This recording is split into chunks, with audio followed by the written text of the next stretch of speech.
My name is Christine File. I'm 23 years old. Today's date is May 4th, 2012. We're here in Healy Hall at Georgetown University in DC. And I am here with Alex Frawley, major player in the Georgetown Scholarship Program and a phenomenal campus leader on Georgetown's campus. My name is Alex Frawley. I'm 21. Today's May 4th, 2012. And I'm here at Georgetown in Healy Hall with Christine File, who is a classmate of mine and now a sort of colleague and just an awesome person in the GSP program who I look up to.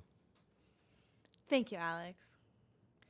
I am very eager to hear about your path to Georgetown, and I want you to, from your end, hear a lot about how you see your involvement in the Georgetown Scholarship Program over these past 4 years.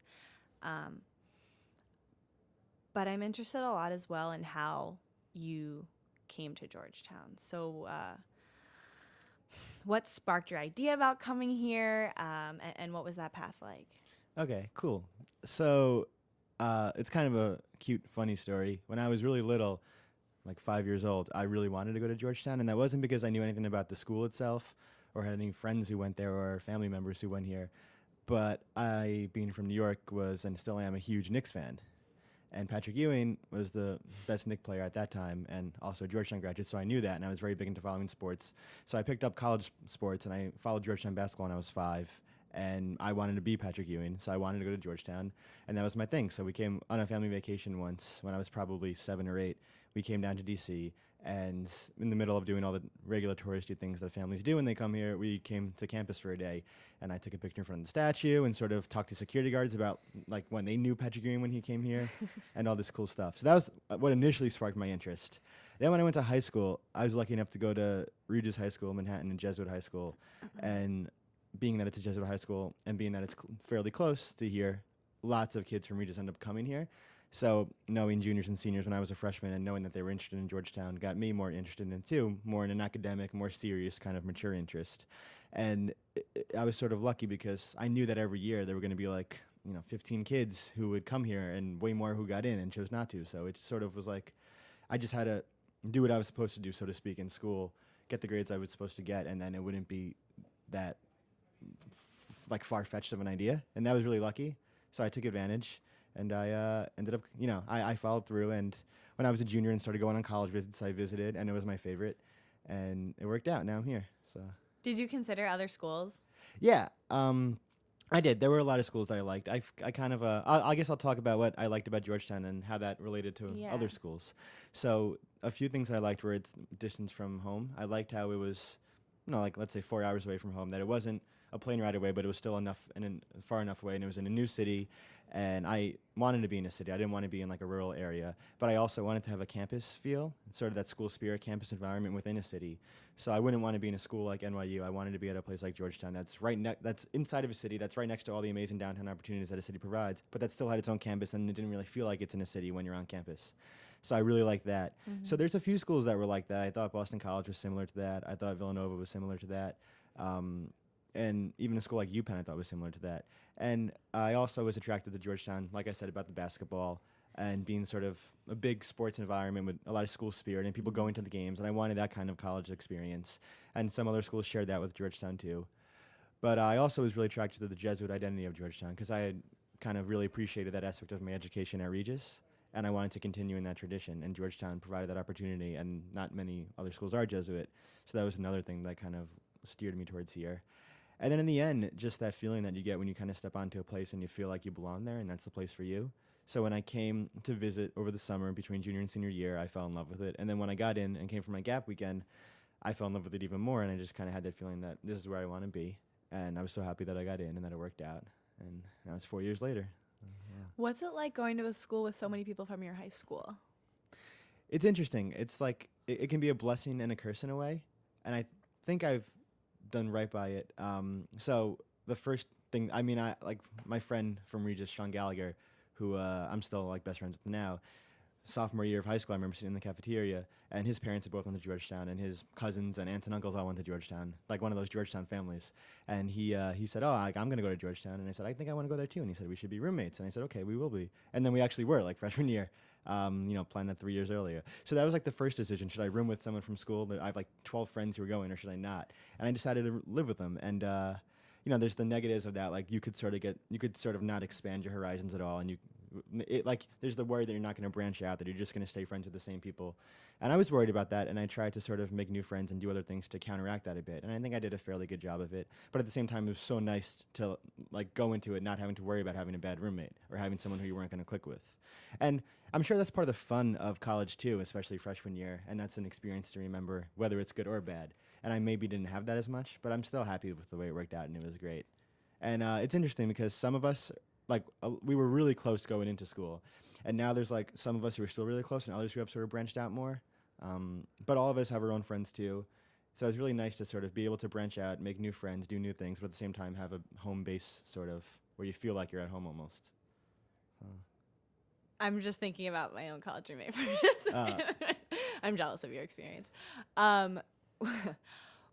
Was there in your path to college, from middle school to high school, was there an individual or a mentor or someone in particular who helped you in that journey? From like all the way, well, one teacher from middle school stands out, my 8th grade homeroom teacher, Mr. Rucker. And he just sort of kind of really, I guess, believed in my ability to succeed, so to speak. And I remember when I was in 7th grade, he was just an 8th grade teacher. And at the end of 7th grade, he said that he wanted to meet with me, and I had no idea why. And I knew I hadn't done anything wrong or anything recently, so I couldn't have been a bad reason. And he brought me into his classroom like after school, and he just said like, "You're going to be sort of awesome next year, and like you're going to be the leader of the class, and blah blah blah." So like that really sort of, I guess, made me feel really good that he kind of had that confidence in me, and that he put that investment of his time into me, and he really sort of wanted to see me do well, and he really wanted me to go to Regis. And at the time I was on the fence of, well, first of all, I didn't know if I was going to get in, but if I did get in, I still didn't know if I would want to go. A lot of kids associated Regis as being sort of like nerdy kids and not cool, and I was a big athlete and like didn't want to know if that would like ruin my reputation, so to speak. But he really steered me in that direction, and I'm really grateful for what he did for me, and I still keep in touch with him now. Whenever I'm home, my school's right down the block, I go see him. And then in high school, there were so many amazing people who sort of just made me have an amazing experience and really helped me get to where I am now, from teachers to guidance counselors to friends. It's tough to it was easy to sort of single Mr. Rucker out from middle school. From high school, and I had one teacher, Mr. Fitzgerald, who really just taught me how to write freshman year. I came in freshman year, and everyone gets in and they all have 100 averages, and then you think you're really smart, and then I got terrible grades on my first papers all through freshman year, and he really just taught me how to write, and I've never sort of gotten a bad grade now in a paper in Georgetown. So I went through that experience like freshman year of high school, and he was unbelievable. And then it was just an amazing place, and I hope that I can give back to it too. So that's so cool. What's your favorite paper that you've written at Georgetown? Your proudest paper? Okay, so let's see. My proudest paper is a paper that I wrote in my sophomore fall bioethics class for Professor Alfonso Gomez-Lobo, who recently passed away. But he's probably by far my favorite professor that I've had at Georgetown. I took 2 classes with him and was supposed to take 3 before he started to not be doing so well. And I took an Ignatius seminar with him freshman year, and that was sort of a 10-person class. And it was a philosophy class where you really just sort of get to know each other and the professor, and it was sort of a really special thing to do at the beginning of freshman year. So then I had him again for the fall of sophomore year, and I wrote a paper on the moral permissibility of removing Terry Schiavo's feeding tube. And I remember just sort of when I was writing it, feeling really confident in it and thinking that it was one of the best things that I've ever written, and that I made a really good argument, and he agreed with my grade and stuff. But what was really cool was that I ended up getting it published in the Princeton Journal of Bioethics the following fall. So since I'm a philosophy major, the philosophy department sends out emails every so often that a particular journal from a certain school has a call for papers. So I just saw one email, I just submitted the paper right in, and it got published. And then they invited me to go speak at Princeton to kind of like present my thesis, so to speak. It wasn't a thesis paper, but to present my argument, so to speak, and to give a little presentation and then have a little question and answer session with other students from other colleges. Oh my gosh, was that intimidating? A little bit. It was a little intimidating. You were a sophomore, right? I was a junior I was a sophomore and I wrote it a junior when I presented. But it was cool. Like they paid for me to go up there and like stay overnight and stuff. And I got to see a friend who's from Princeton the night before from high school. But yeah, it was definitely a little intimidating. Oh my gosh. But once I was nervous before I actually got up and started speaking. But once I did, it sort of The time went really quickly, and people had some tough questions, and I tried to respond my best. And I feel like sometimes you think that you do a worse job than you actually do while you're up there. You know what I mean? Oh yeah. So, but no, I mean, everyone said that it went fine, and it was a really cool experience. So, I'm really glad that I did it. That's fantastic. Are there any other mentors that you can, or very influential people that you can single out from your time at Georgetown? Yeah, I mean, just like I said with high school, there's a ton and even more. It's an incredible place where there's so many people willing to help. I think for sure I have to just talk about GSP because GSP has just been so incredibly amazing, and was kind of excited about it when I first got into the program as a high school senior, but I never could have imagined how much of a part of my experience it would actually play. And I mean, it just it would take like 5 hours or more to kind of give each person within GSP their fair share, their fair like due of terms of like how amazing of an impact they've had on me. Just the GSP office itself, Missy has just been unbelievable. She's amazing. I hope that she stays in GSP forever because she made the program as incredible as it is. And yes, it's incredible how, especially as the program's gotten bigger and there's been more students every year, she's still been able to kind of be that guidance counselor, so to speak, who knows everyone, who makes time for everyone, while still doing all the really important, stressful administrative stuff that comes with running a really important program on Georgetown's campus. You know what I mean? Oh, so, I know. So yeah, I know what you mean. Yeah. So that's incredible. And I mean, she's just always been there for me and always believed in me and always helped me when I needed help. And it could be, helping me to try to find, like with the baseball internship, doing everything she could to make that happen. Yeah. But even just besides stuff like that, just helping me just personally on a day-to-day basis when I was stressed. And she's just been unbelievable. And you've been just as amazing too. I got to know you sophomore year when you were heading up the GSP board and working in the office. My sophomore year, your senior year. And then my junior year when you started actually working there, I got to know you a little bit more. And it's just been so much fun to get to know you better over the course of the last 2-3 years. And you've just been amazing too in terms of how you've supported me and how you've supported everyone who I mean everyone in GSP. You and Missy together have just done an incredible job. Am I just still that crazy lady who sends the emails? No, not at all. I think so. No, definitely not. No one thinks that. Everyone is so grateful for you and Missy and how much you guys help everyone, including me. Thank you. But you know that you completely changed the way the student board works and the way and its role in the program. You revolutionized the whole thing. You spearheaded a whole new level of commitment and integrity in the board, and that's going to continue for a while. So we're so grateful for you. Hopefully, yeah. I mean, I think that we did a good job this year, and I'm really happy with some of the stuff that we got to do, the student board. Like what?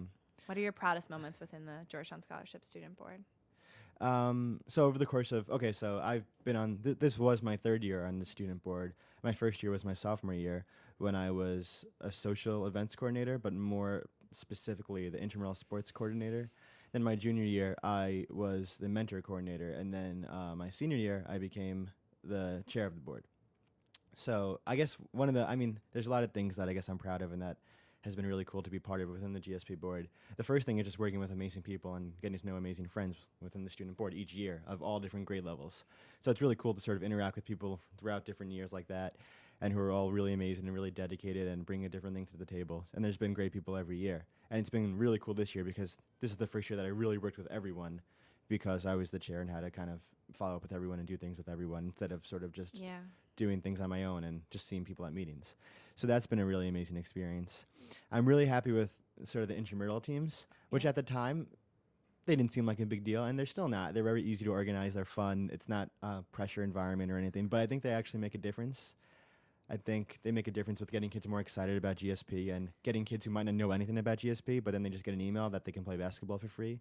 So getting kids interested in the program, then they actually come, then they want to do more and take advantage of some of the more professional advantages and opportunities that GSP provides that they might not have thought about accessing beforehand. Yeah, Alex, I mean, I remember you, wasn't it was you, right, who came to us in the office with the idea for intramurals, and I remember being like, this is going to be so hard to organize. Like, this is going to be I can't handle intramural sports right now.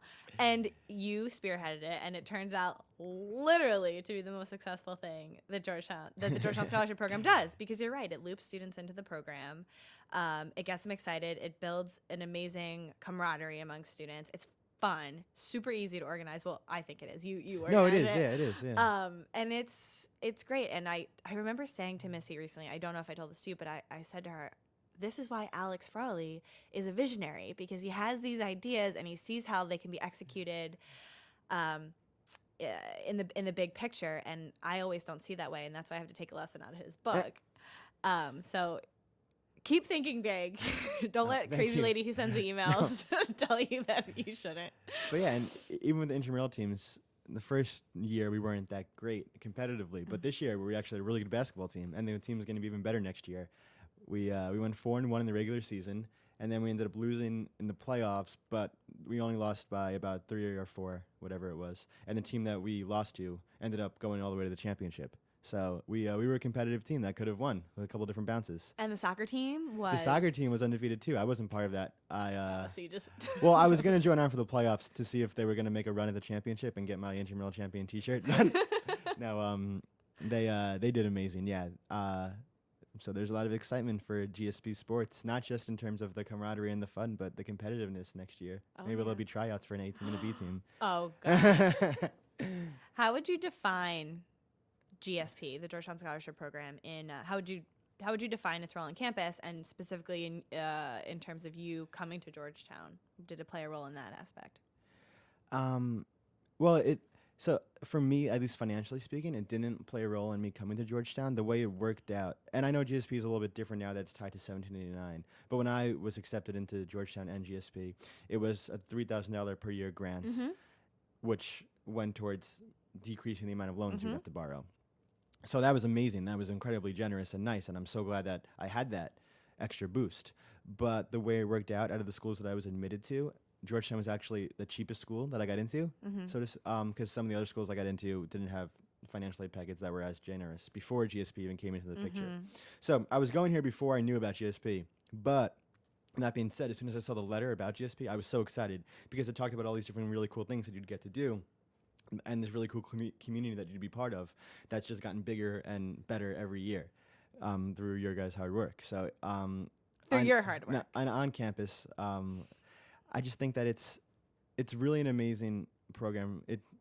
So besides the financial part, which we know is amazing, obviously, that doesn't even have to be talked about, just the way that it kind of provides students with sort of a comfort zone on campus where, because a lot of the kids who get the scholarship didn't go to high schools where a lot of kids will be coming to Georgetown. So like I was in a unique situation because I was in a sort of lower income scenario, but in a high school full of kids who would be coming here. So like a kind of a mix, so to speak, of a background. Yeah. So I was a little bit less likely to sort of feel not at home, I guess. And but for a lot of GSP kids, and I know from personal experience, it's amazing how they how GSP sort of provides a sort of base on campus. And from the very beginning, when they're even admitted into Georgetown, they get a call from a GSP student, and then they get a Georgetown Scholarship Program mentor, a peer mentor, a sophomore, junior, or a senior, which we've done a good job of kind of expanding that program this year. And they have this sort of, this group that they can really turn to that can support them. And there's going to be lots of support groups on campus. There's going to be their OA, their orientation advisor, and their RA, and their floor, and their clubs that they get involved in. But GSP is just sort of another group of people who they can turn to sort of expand their horizons, make friends, branch out, and have fun. So that's kind of the social aspects and the, I guess, comforting parts of GSP. And then there's obviously the incredible professional opportunities that GSP provides, because we have this amazing network of alums and donors and supporters and friends who are just so incredibly excited about GSP and give their time and their energy to making our experience at Georgetown as amazing as it can be. And this speaks to your question before about like what mentors within the Georgetown Scholarship Program have touched me, and it's just I can't even count them. There's just so many, and they by spending time on campus, by just taking time to talk to students on the phone, by organizing events in their hometown for students who live in the same hometown. It's just unbelievable how much they do and how much they utilize their own professional networks and personal experiences to benefit students, whether it's by connecting students to different people when they're looking for a job or an internship, or whether it's just reviewing their resume or just having or with advice. So I just went through the process of choosing my law school. Yeah. And I was choosing between Columbia and UPenn, and I wanted to go to Columbia. That was my first choice. It's in New York. I was excited about that.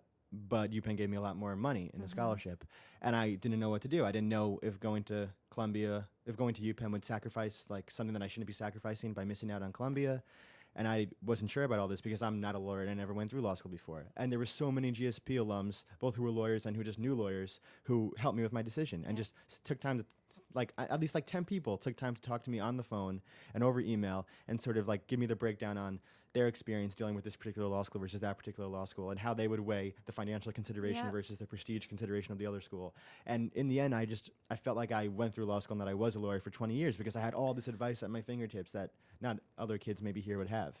And GSP gave me that. And so that's just another example of, all throughout my years between getting, the internship freshman year at Frank Hirth with Kevin Johnson and last year in Yep. Major League Baseball and now just picking my law school, it's always been my like big sort of, so to speak, career moves have always been amazingly helped by GSP, and it's just so incredible. So I have to ask, what law school did you choose? Yeah, I chose UPenn. So Are you so excited? I'm excited. Yeah, I'm really excited. It was another school that I was considering when I was deciding to come when I was choosing between colleges, and I really liked the campus then, and I still like it now, and kind of the general area. And I know it's your neck of the woods. Yep. So Yeah. old neck of the woods. Yeah. Yeah, it's a fun place. You'll have a good time. Do you know what kind of law you want to study or practice eventually? I'm not quite sure. I'm excited to do the first year and take all the required classes and see if anything particularly grabs me, just like I did with college and all the college requirements and seeing that philosophy and government were the ones that I was most interested in, then going from there. So if like a particular class really grabbed at my attention and my interest, I would follow it and see if that took me to a different practice area. But I don't know. I kind of see myself trying to get an internship in a law firm after my second year, seeing if I like it, and then if I like it, staying with it. Mm-hmm. And that would be great, and then maybe eventually trying something else. But one of the biggest reasons why I chose UPenn, or the reason why I chose UPenn over Columbia, is that they gave me this amazing scholarship that makes me a lot more flexible after graduation with what I can do. Mm-hmm. So if I don't like a big law firm, I won't be forced to stay there in order to make the salary to pay off my loans, Yep. which is where the case that I would have been facing if I went to Columbia.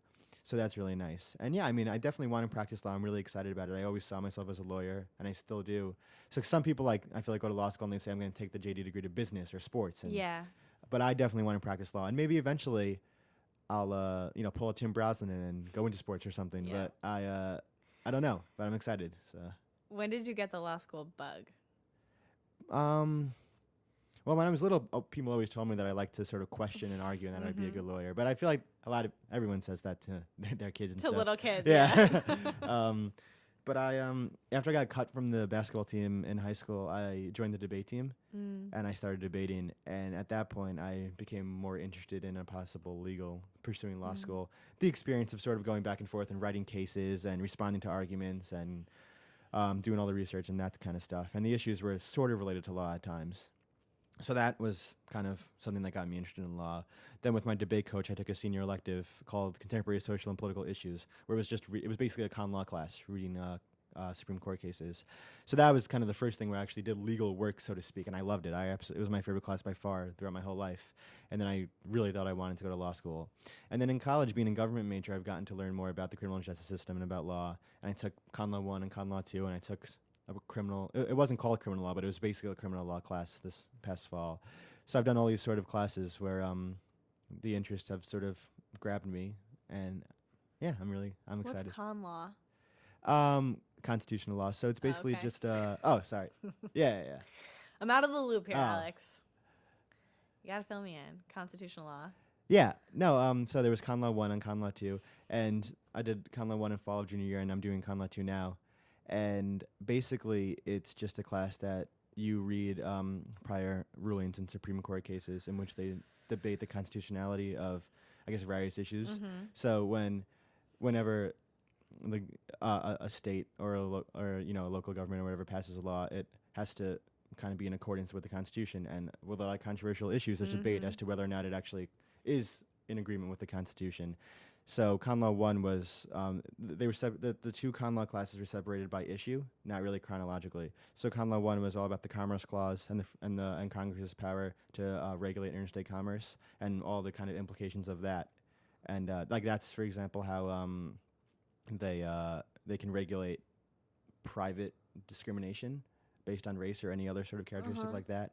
Because there was a case that I remember, it was West Coast Hotel v. Parish, I think, and basically, a private hotel owner didn't want to allow African Americans to be customers in his hotel, but he was sort of situated on an interstate highway, and the Congress was able to sort of prohibit him from doing that. They kind of forced him to allow anyone into his hotel based on the Interstate Commerce Clause because being on a highway between two states, there's business people traveling between states, and they need, them staying the night and them having that ability to sort of have an accommodation while they're participating in business transactions is part of interstate commerce. So it's amazing how like broad it can be read. Yeah. And so that was interesting. And then Con Law 2 is kind of more, it's more of a hot button sort of class where we started with abortion and we talked about race-based discrimination and gender-based discrimination, and now we're talking about sexual orientation-based discrimination. So it's more like the hot button issues that you, I guess, get more excited about. Con Law 1 was a little bit more dry at times. Mm-hmm. Yeah. Well, I feel like you might have a lot of dry classes Yeah. at law school. In my future. Sorry, don't listen to me. This is exciting. This is great. So you're graduating, though. Yep. What are some of your best memories of GSP or of Georgetown in general? Okay, I'll do both, I guess. Okay. So some of my favorite memories from GSP are, besides sort of all, I mean, just like in a clump, all the amazing friends that I've made and that I'll stay in touch with, and you guys, and all those amazing, just personal friendships and connections that I've made. I really enjoyed the senior dinner. That's something that I'll remember forever. It was so nice to sort of be with you guys, to be with some of the alums and the supporters, to be with all my senior classmates, to hear from the seniors who spoke, and that was amazing. And then to go to Tombs afterward with everyone was really cool too, because that was just something that I guess you don't do very often. I mean, you were there, some of the alums were there, and it was just kind of really nice. And it's also a group of friends who I guess, most of the kids who were in that group, I wouldn't normally hang out with them on a Friday night, but it was so nice to do that particular night. So that's one of my favorite memories. This year's intramural basketball team, we had a lot of fun together. We really gelled, we really clicked. So all those guys and girls, I'm thankful for having that experience with them. What else stands out about? I mean, it's just really tough to kind of pinpoint specific moments that stand out within my GSP experience. Just all the different tea and cookie sessions I've had with Missy and you, and sort of the different just random Friday afternoon events. And now that we have this new office, just being in the office and kind of seeing people pop in and out and just hanging out on the couch is just a lot of fun. And that's what the point of it is. And that's really cool. And I'm so glad that we have it. And I'm so excited to see what we can do with it going forward.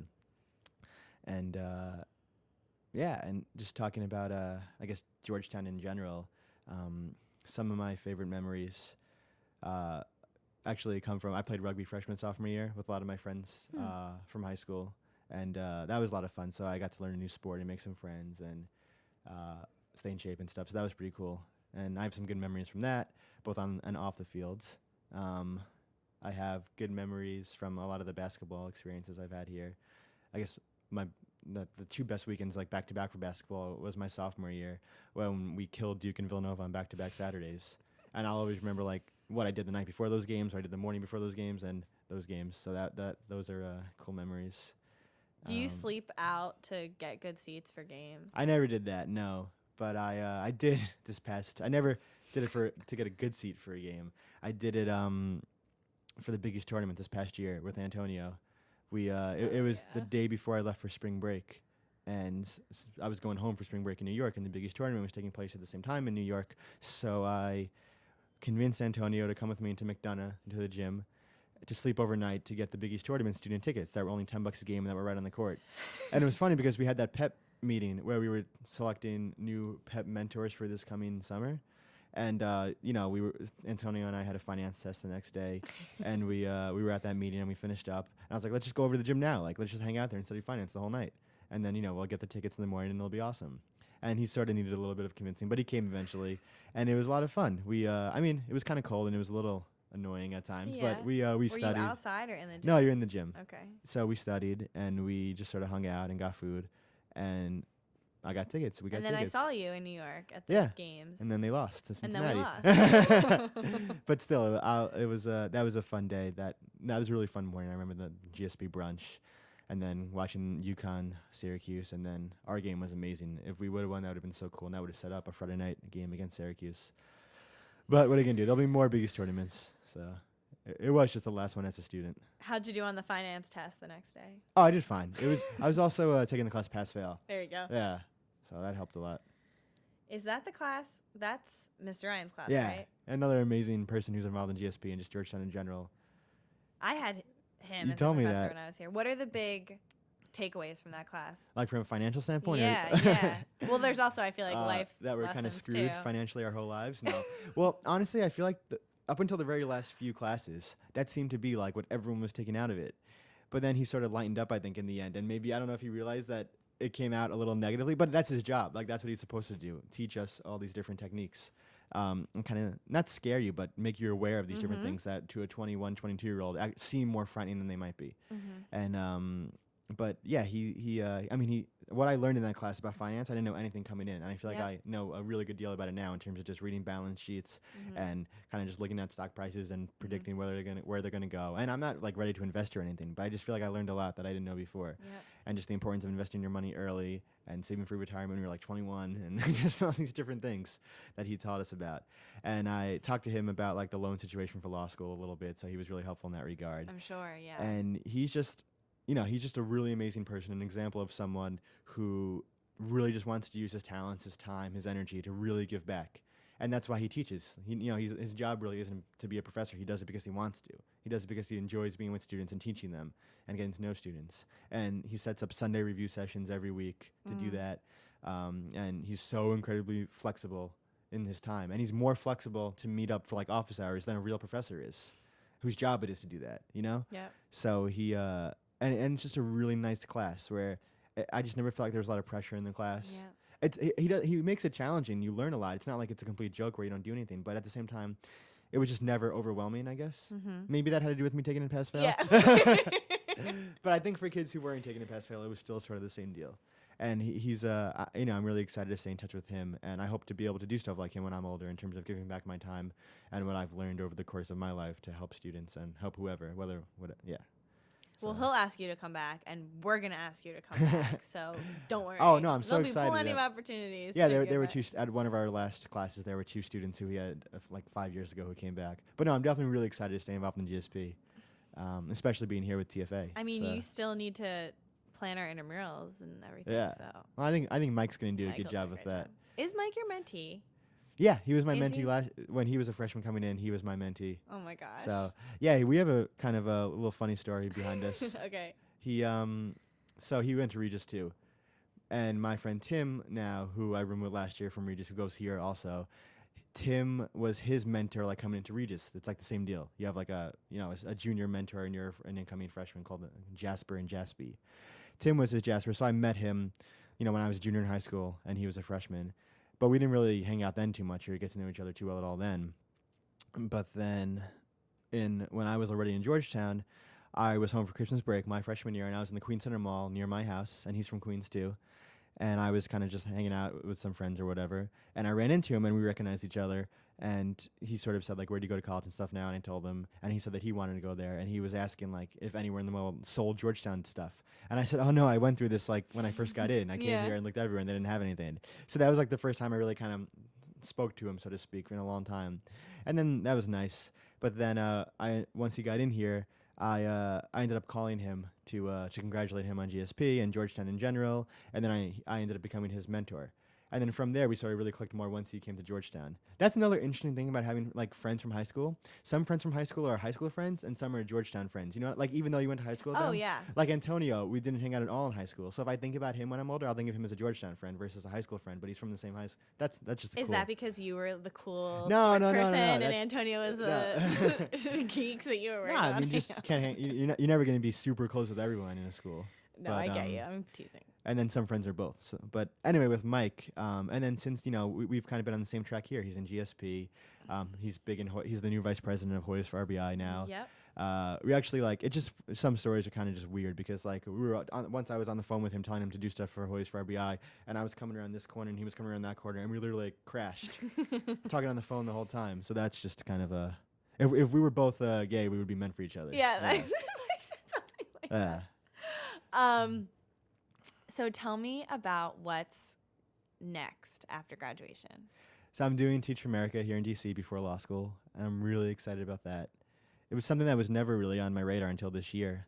Because I always knew I wanted to go to law school, and I still know I want to go to law school. That's my path. But this is something that I think I have the chance to do now and that I might not have the chance to do ever again. Probably won't. So I'm really excited to do it, and I'm still young and flexible. And I'm really excited that I got it.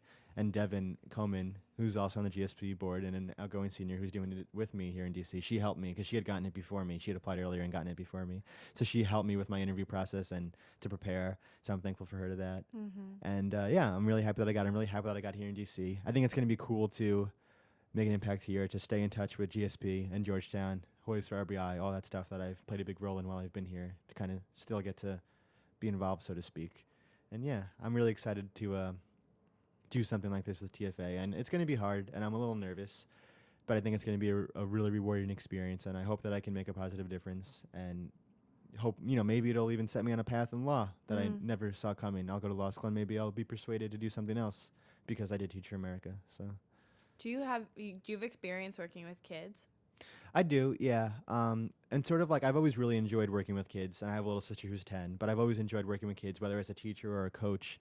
And in high school, I volunteered in schools as part of our Christian service requirement, and I even kind of was like I wasn't a student teacher, but I was like sort of a helper in a class of a 6th grade and 7th grade math class in high school, and a couple times the teacher let me teach a lesson. So at that point, I was like, yeah, this is pretty fun. I like this. And yeah, so that's a little bit of my experience. Also now with Hoyas for RBI, that's I wanted to kind of work with the kids in DC who play in this Reviving Baseball and Intercities Baseball League that I heard about when I was at Major League Baseball. So I've had a lot of fun with that and working with the kids as a coach capacity within baseball. So yeah, I've had a good amount of experiences with kids. Never something like being a real teacher in charge of the whole classroom, but none of us have. So we'll have to take training seriously over the summer and just do our best in the fall. What's Hoyas for RBI like on the ground level? It's awesome. We have almost 50 members this year. This was our first year, and it was something that I learned about when I was at Major League Baseball over the summer. Major League Baseball has a Reviving Baseball in Inner Cities program with chapters throughout the country, so of course they have a DC one. And I got together with Joe Calafiore, who's another senior here, who was also at Major League Baseball with me, and we started this Hoyas for RBI student organization under the Center for Social Justice, and we went through the process of becoming official. And now we have about 50 members going into next year. We ran Saturday clinics with them in the winter and Friday clinics in the spring with the 10 and under and 12 and under DCRBI teams in different fields throughout the city. And it was so much fun. It was a lot of work, and it was a rewarding amount of work because you got to see all this stuff come out of it. We've been talking to Major League Baseball about our progress. There's so many interested Georgetown students in it who had a lot of fun this year. We got really cool T-shirts, and we're really excited for the future growth opportunities for the organization. And I had a really good time being the president of the organization and kind of doing all the work to make sure that it got started and to make sure that it went well. But I also had so much fun just on the fields working with the kids, and it's so nice. Like my favorite memory from Hoyas for RBI, we just drove up to the field. Mike was in the passenger seat, and the passenger seat when we parked was facing the field. So this was our second clinic that we were doing, and the kids had gotten there some of the kids were there a little bit earlier, and when Mike opened the door, about 10 kids ran over to the fence as close to the car as they can get. Oh, hey Mike, how's it going, Mike? And that was like a really special moment, especially for him, but for all of us, that they remembered us from the week before, and they remembered all of our names, and they were really happy to see us on a week-to-week basis. So that's like on the ground level, the awesome parts of it. Yeah. So that's sometimes I look at all the clubs at Georgetown and I think like there can't be any more clubs. We've exhausted like all the social activism possible, but visionaries like you have other ideas about what to do. Because it's awesome to kind of reach a kid through sports, which is a unique kind of thing that you don't get to experience when you're tutoring someone, which is obviously still important, and we're probably going to try to do that next year. But it's just it's a different kind of environment where a kid can look up to you a little bit more than he might if you were reaching out to him in a different capacity. Oh, absolutely. If you're playing a sport and you're coaching a sport and you know about a sport that he loves. And then like we always approached it at the beginning of every clinic. We talked about how most of us played baseball. We're good at baseball. Some of us still play baseball on the club level for Georgetown. And all of us love watching the game and following the game. But we're all students. And I'm a philosophy major and I'm going to law school. And this person's a business major and he's going to work on Wall Street. And this person's doing that. So like trying to teach them like you have both. You're supposed to strive for both. And then one of the kids actually at one point, we kind of encouraged them, ask us questions about baseball, but also ask us questions about college. Yeah. And what we're studying and what we want to be and all that stuff. And then another rewarding moment was like in the middle of one clinic just randomly, a lot of kids asked about baseball questions, but then one kid just said, so what's your major? And I told him, he said, so then what happens? And like that was really cool how, That's awesome. This like 5th grader was asking me that. And he actually listened to the speech at the beginning of the practice. And if it just takes one kid to get interested and to kind of take school more seriously, that's awesome. So. What's one piece of advice you would give for young students or for incoming Georgetown students?